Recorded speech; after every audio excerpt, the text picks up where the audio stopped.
right, man. So we got some absolutely huge news here for Kamala Harris in the state of Nevada. Some really, really big news happening. So this is a story actually from back in August. So we're going to do a little rewind before I tell you what the story is, to give you a preview. So this is back on August 12th. It says Green Party affirmed for Nevada ballot, creating spoiler opportunity. So it says the Green Party will appear on Nevada's presidential ballot in November. A state judge ruled on Monday, tossing out an appeal from state Democrats and setting up the potential for the third party to bleed votes from Vice President Harris. The Green Party has not appeared on Nevada ballots since 2008. Its 2024 petition for ballot access was challenged by the state Democratic Party, which claimed some of the submitted signatures were invalid. Carson City District Court Judge Kristen Lewis ruled Monday that the challenge was not enough to disqualify the Green Party from the ballot. So they weren't able to get her off the ballot, but we have some big news here. So it looks like the Supreme Court has ruled, they have decided. So the Supreme Court of Nevada, and hopefully that means that this is a final decision, because a lot of this stuff is going through the court system right now, especially with, Robert F. Kennedy right now. So it says, local news, Green Party ineligible, Nevada Supreme Court decides. The Nevada Supreme Court ruled 5-2 on Friday that the Green Party made mistakes in its effort to qualify for the Nevada ballot. The ruling that the Green Party's petition obtained signatures using incorrect language in the affidavit. The ruling means Green Party presidential candidate Jill Stein is ineligible for the ballot. Polls have shown Stein with about 1% of Nevada votes. RFK, who recently dropped out of the race, was getting about 7% of the votes, polls showed. And while the decision on the Green Party will have little effect on the November election, a dissenting opinion took a shot at the Nevada Secretary of State's office. Justice Douglas Herndon with Justice Christina Pickering concurred, citing an egregious error by the office. I'm deeply concerned that our decision today excused an egregious error by the Secretary of State's office that will result in a significant injustice, and I'm convinced that under the circumstances presented in regard to that error, invalidating the signatures violates the Green Party's substantive due process rights. So it's pretty interesting. So substantive due process differing from, a procedural due process, like your right to, a counsel and stuff like that. It's like this idea that there are certain inalienable rights that the government just doesn't have a right, no matter how much procedural due process is provided. They can't take it away, like your ability to choose who to have sex with, in your own, house with, like, consenting adults, like in Lawrence v. Texas or something like that. But it says the ruling is a victory for the Nevada Democratic Party, which filed the original lawsuit. A lower court ruling favored the Green Party, but the majority sided with the Democrats in Friday's ruling. Quote, "We applaud the Nevada Supreme Court's decision that the Green Party failed to meet state law. This ruling is a victory for Nevada voters and ensures that the Green Party plays by the same rules as other campaigns," Nevada State Democratic Party Executive Director Hillary Barrett said. The ballot for president will now include only Democrat Kamala Harris, Republican Donald Trump, and Libertarian Chase Oliver. So this is cool because Kennedy is not on the ballot here. So you would have just had Jill Stein basically taking votes away from Kamala Harris. But now what you have is Chase Oliver is probably going to take some votes from Donald Trump, I'm thinking, because he's the Libertarian nominee. He also got booed at the Libertarian convention, and he said, keep getting your 1% or whatever. So I don't know if that's going to, leave a bad mark with the Libertarians or not. But this is a good scenario for Kamala Harris because you lose this. And Nevada is a little bit of a sneaky state in terms of she's not really leading by that much there. Now, a lot of people are positing that there's some kind of, polling errors, or they're kind of missing the numbers, or getting the numbers wrong. That's kind of the theory out right now, because we can check the numbers here. There's also the Texas numbers, by the way. She appears to be taking a bit of a surge over in the Texas numbers. But if we take a look over at Nevada, we can see she's barely leading. So you might be thinking, what? Jill Stein off the ballot? Psh, who cares? The polls are literally dead heat right now. Again, I don't think it's going to get this close, but it wasn't like a super blowout, with Nevada back in 2020. So it is a very important state. And so in my opinion, based on the way that the Georgia numbers are looking right now, with the way that the numbers are looking in Georgia right now, she's already leading in Georgia.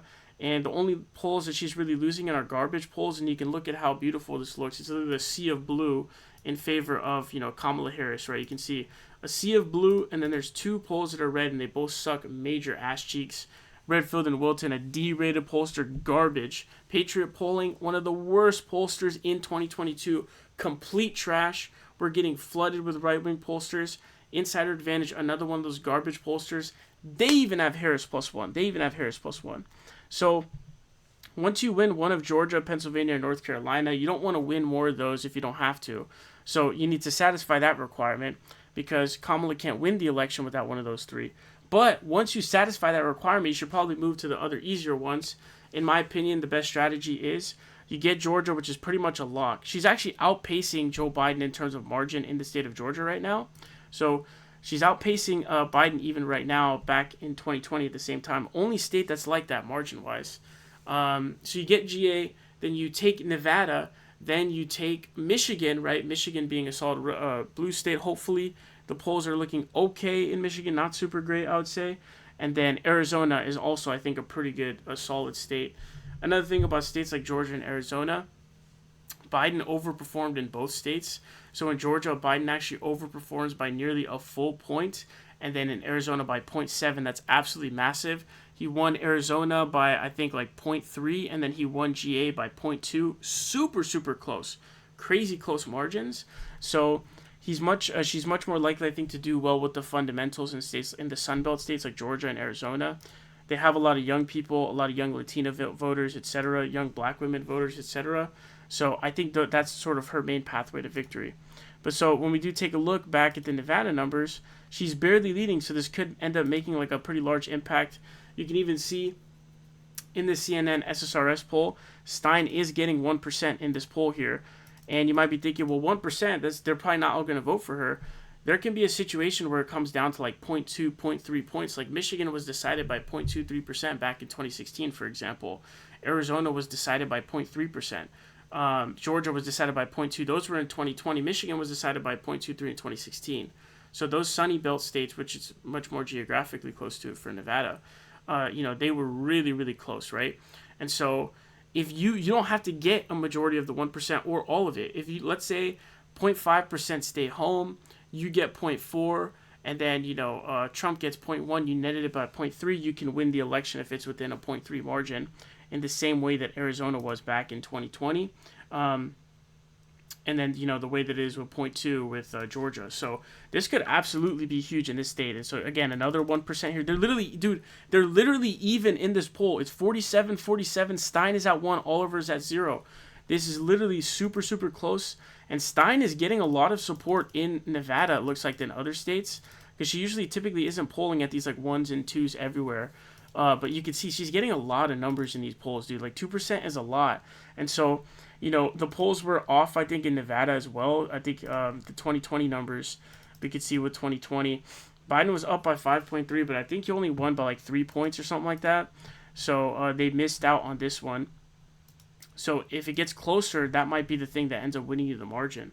So not only is this big news in terms of like, whoa, she's going to be able to, potentially those numbers will be able to win you the election. You can literally see like tie polls where she's getting 1%. This could be the margin breaker, so it's huge news. But it can also be kind of a guarantee that you can win the election. Unfortunately, there's some bad news with, as of right now, there's temporary bad news where Kennedy has actually been ordered to remove from the Michigan ballots by a judge. However, this is going to be appealed. It's just a court of appeals. The Nevada one should be final, to my understanding, because it's the Supreme Court of the state. Michigan, this is in the Court of Appeals, so it's going through the appeals process. They seem pretty dead set they're not going to keep him on, that they're not going to kick him off, so they're probably going to overturn it, I would predict. North Carolina, another state, it says RFK Jr. ballot challenge further delays start of voting in North Carolina. North Carolina, another interesting state because this is a state where they actually already have printed a bunch of absentee ballots.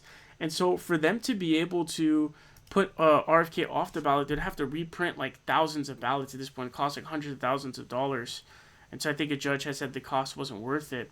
So this is also likely going to be overturned, I hope, but it is really important because RFK could flip in these states potentially because North Carolina is going to get super close. And I think both Cornel West and Jill Stein are on the North Carolina ballot as well as the Michigan one. So it would be really unfortunate if he stays on the ballot. It could flip the election potentially because it's going to get super close. So there's good news out of Nevada. Hopefully this is going to sort of seal the deal for Kamala Harris in the race. You can see how close those numbers are. She's at like 1% in polls that have them even. So big news for Kamala Harris in Nevada. Hopefully this will be able to, ensure a victory for her.